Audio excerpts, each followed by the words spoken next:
سلام و درود به همه شما همراهان ارزشمند کانال راز. امیدوارم هر کجا که هستی و این پیام بهت رسیده دلت آروم و نگاهت روشن و مسیر زندگیت پر از اتفاقهای خوب باشه. اگر این روزها در انتظار خبری، گشایشی یا پاسخی هستی، آرزو میکنم همین انتظار آغاز فصل تازه‌ای از زندگیت باشه. امروز قراره با یکی از لطیفترین غزلهای حافظ همراه باشیم. غزلی که در ظاهر از عید و شراب سخن میگه، اما در باطن دعوتی به رهایی، امید و زندگی آگاهانه. پروردگارا دلهای خسته رو به آرامشی برسون که هیچ آشوبی توان برهم زدنشو نداشته باشه. راه کسانی که در جستجوی نور، عشق و حقیقت هستن رو روشن‌تر کن و امید و از دل هیچ انسانی نگیر. روزی پاک، سلامتی، محبت و خبرهای خوش و مهمون خونه های همسفرهای من کن. اگر کسی با دل شکسته این پیامو باز کرده، نشونه ای از مهربانی رو بهش نشون بده، و اگر کسی در آستانه تصمیمی بزرگ ایستاده، بهترین راه و پیش روش قرار بده. من سکوت میکنم تا فرصت داشته باشی که کنار تمام این شلوغی های روزمره، تمام این هیاهوهای زندگی، بتونی برای چند ثانیه تمرکز کنی.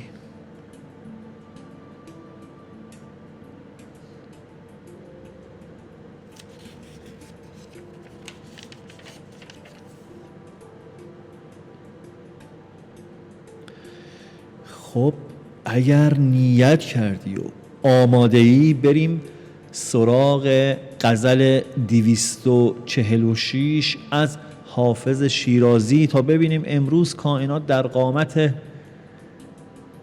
کلام حافظ با این 10 بیتی چه پیامی برامون داره. میگه که عید است و آخر گل و یاران در انتظار، ساقی به روی شاه ببین ماه و می بیار. دل برگرفته بودم از ایام و گل، ولی کاری بکرد همت پاکان روزدار. دل در جهان مبند و به مستی سؤال کن، از فیض جام و قصه جمشید کامگار. جز نقد جان به دست ندارم، شراب کو؟ کان نیز بر کرشمه ساقی کنم نثار. خوش دولتیست خرم و خوش خسروی کریم، یارب ز چشم زخم زمانش نگاه دار. می خور به شعر بنده که زیبی دگر دهد، جام مرصع تو بدین در شاهوار. گر فوت شد سحور چه نقصان صبوح است، از می کنند روز گشا طالبان یار.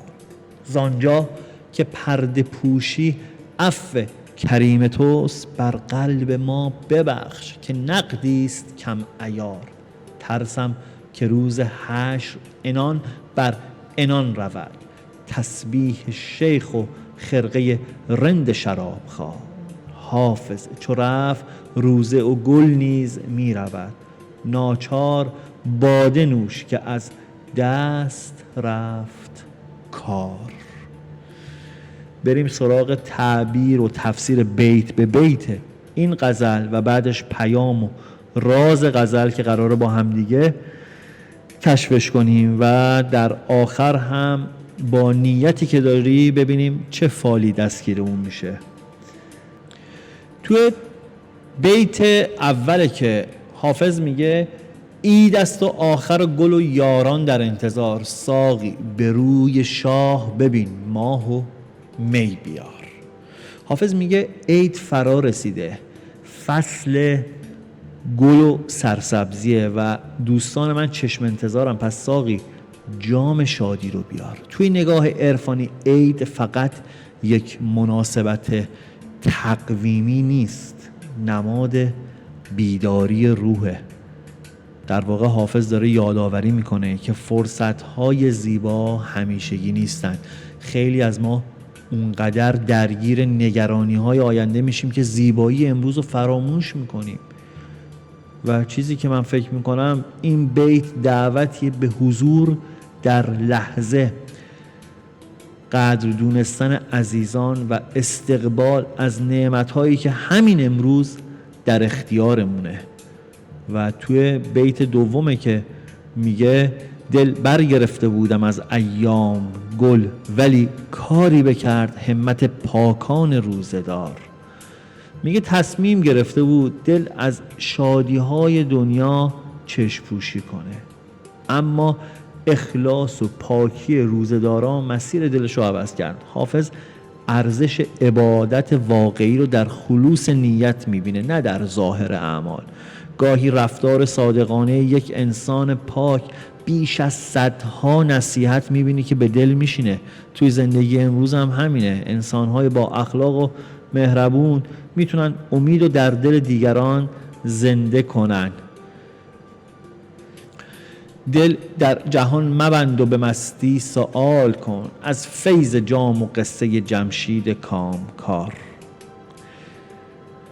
یعنی چی؟ یعنی دل رو به دنیا وابسته نکن و راز کامیابی رو از جام معرفت و تجربه انسان‌های آگاه بپرس. مستی در زبان حافظ مستی عشق الهی و آگاهی. هشدار میده که وابستگی افراطی به مال و مقام و شهرت آرامش رو از انسان میگیره. آزادی واقعی زمانی آغاز میشه که ارزش وجود خودتو وابسته به داشته‌های بیرونی ندونی. و چقدر زیبا میگه در بیت 4 که جز نقد جان به دست ندارم، شراب کو کان نیز بر کرشمه ساقی کنم نثار. میگه سرمایه جز جونمو ندارم و همونم حاضرم بخوام فدای راه محبوبم کنم. این بیت از نهایت عشق و تعهد داره سخن میگه. توی زندگی هر موفقیت ارزشمند نیازمند فداکاریه، خواه در عشق، خواه در علم، هنر یا رشد معنوی. انسان بدون بخشیدن بخشی از آسایش خودش به دستاوردهای بزرگ نمیرسه. مگه میشه دست روی دست بذاری و ببینی که داری موفقیتاتو جشن میگیری؟ چنین چیزی نیست، زحمت باید کشید.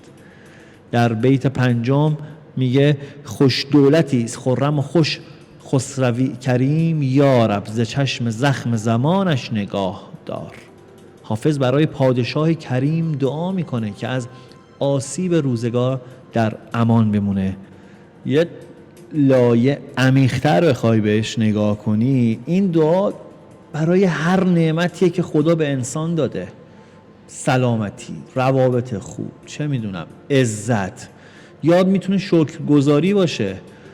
و حافظ اهمیت دعا رو برای حفظ نعمت‌ها داره یادآوری میکنه و این خیلی مهمه که من و تو قدردان و شکرگزار اون قسمت‌هایی از زندگیمون باشیم که شاید توی نگاه اول تکراری شده واسمون و خیلی به چشممون نمیاد و این همون موقعی که ذهن فرصت پیدا میکنه دنبال نداشته ها بره و میبینی که اصلا. ببینیم جلوتر چی داره به همون میگه.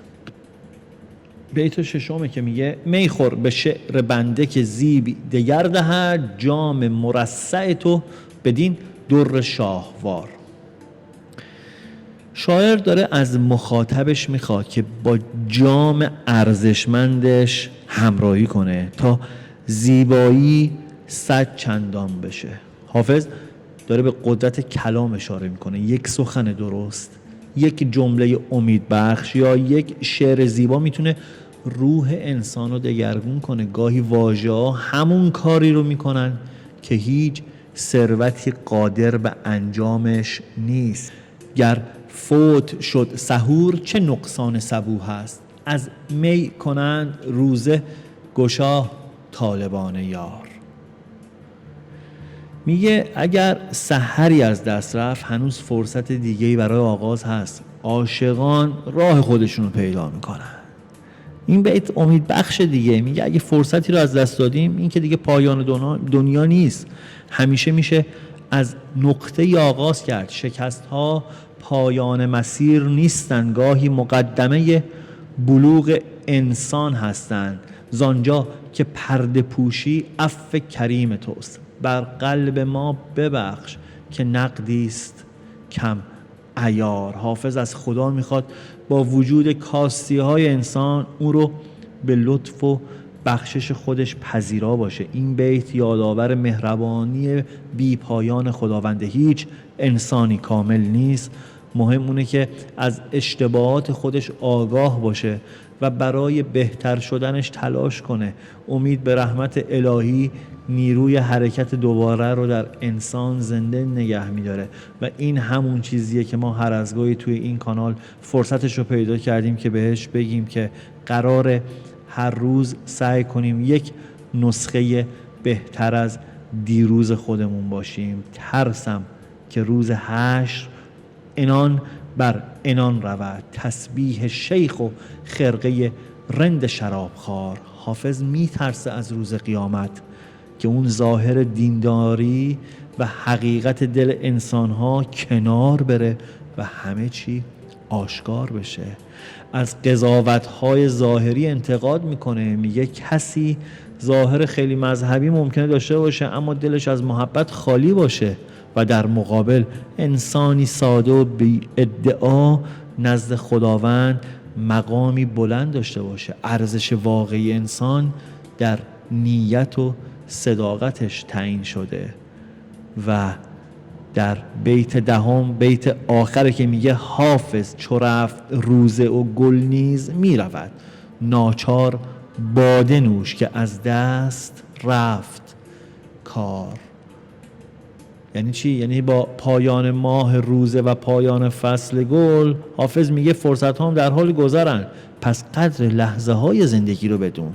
باده در اینجا نماد عشق و آگاهی و لذت مشروع از زندگی. حافظ هشدار میده که تعلل بزرگترین دشمن خوشبختی. هر روزی که بدون عشق، مهربانی و رشد سپری بشه دیگه بر نمیگرده و اینجوری میشه که ما در این لحظه میخوایم بریم سراغ پیام و راز این غزل.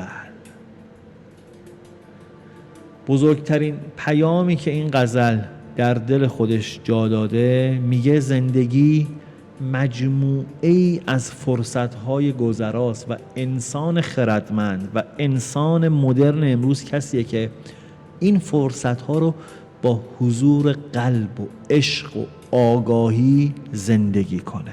یعنی چی؟ درکشون کنه، باورشون داشته باشه، گاردش برای دریافت نشونه ها باز باشه. حافظ بارها یادآوری میکنه که نه گل همیشه میمونه و نه بهار و نه جوونی و نه حتی اندوه و درد. اون چه ارزش موندگاری داره کیفیت نگاه ما به زندگی و میزان نزدیکی ما به حقیقت الهیه.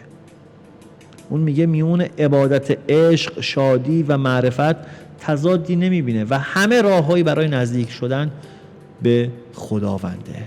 توی زندگی امروز خیلی از انسان‌ها درگیر اضطراب آینده یا حسرت گذشتن، دغدغه‌های مالی، فشار کاری، روابط پیچیده و نگرانی‌های پایان ناپذیر باعث میشه از زیبایی لحظه اکنون غافل بشیم. حافظ دعوت میکنه که ضمن مسئولیت پذیری از زندگی غافل نباشیم، با عزیزانمون مهربونتر باشیم، فرصت آشتی رو از دست ندیم، امید رو حفظ کنیم و بدونیم که هیچ فصل دشواری برای همیشه باقی نمیمونه. نگاه اون نسخه‌ای برای آرامش در دنیای پرشتاب امروزه. این غزل داره به من و تو میگه که ارزشمندترین سرمایه انسان دل بیدار و امید زنده است. اگر ایمان، عشق، بخشش و شکرگزاری رو در زندگی حفظ کنیم، حتی سخت‌ترین روزها هم معنای تازه‌ای پیدا میکنند. حافظ ما رو به انتخاب آگاهانه زندگی دعوت میکنه، زندگی که در اون هر روز فرصتی برای مهربونی، یادگیری، رشد و نزدیکتر شدن به حقیقته. حافظ از عید سخن گفت، از شراب گفت، گل گفت، ساقی گفت، شادی گفت، اما مقصودش تنها جشن شادکامی و سرور ظاهری نیست. اون میخواد نشون بده که پس از هر دوره ریاضت زمان شکوفایی فرا میرسه. همونجوری که پس از روزه‌داری عید میاد و پس از زمستون بهار، می در این غزل نماد آگاهی، عشق الهی و رهایی از خودبینی ساقی همون حقیقتیه که جان انسان رو سیراب میکنه. حافظ هشدار میده که اگر انسان تنها به ظاهر دین یا ظاهر دنیا دل ببنده از حقیقت دور میشه، اما اگر دل خودت رو با عشق و صداقت و فروتنی زنده نگه داری، هر روز برات عیده. شاید بزرگترین راز این غزل همین باشه که شادی حقیقی نه در بیرون بلکه در کیفیت رابطه انسان با خالق خودشه، با خیشتن خودشه، با جهان پیرامون خودشه. و همونجوری که ابتدای این پیام قولشو داده بودم، میریم سراغ فال نیتی که داشتی. اگر با نیتی این پیامو باز کردی، پیام اون بیش از هر چیزی دعوت به امید و 100% حرکته. شاید یه مدتیه که در انتظار نتیجه کاری هستی، منتظر خبری هستی، یا میخوای تغییری رو به وجود بدی و احساس کردی زمان داره به کندی پیش میره.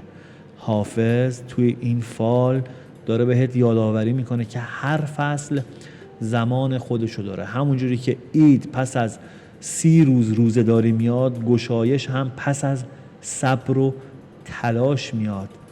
این پیام ازت میخواد که بیش از اندازه به نگرانی ها و ترس ها یا گذشته وابسته نباشی.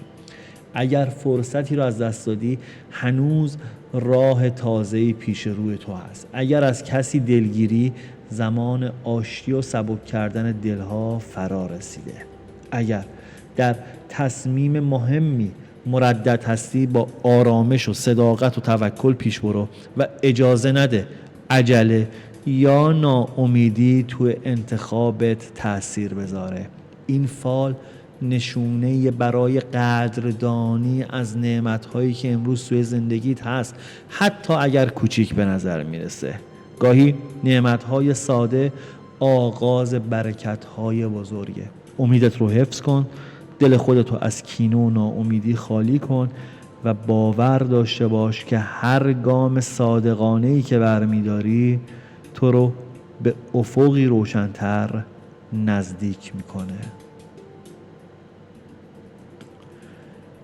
این بود پیام امروز. اگر این پیام برات ارزشمند بود، با لایک کردن و با به اشتراک گذاشتن اون میتونی از کانال راز حمایت کنین تا بتونیم پیام‌های بیشتری رو از حافظ با هم بخونیم و رمز و رازهای نهفته تو اونو کشف کنیم. تا پیام دیگه برات آرزوی آرامش، دل روشن، روزی فراوون و خبرهای خوش دارم. مراقب خودت باش و به یاد داشته باش که گاهی یک بیت از حافظ، یک بیت فقط، میتونه آغاز تغییری بزرگ در زندگی باشه. تا پیام بعدی، دلت گرم و روحت همیشه بیدار، پوینده باشی و پایدار.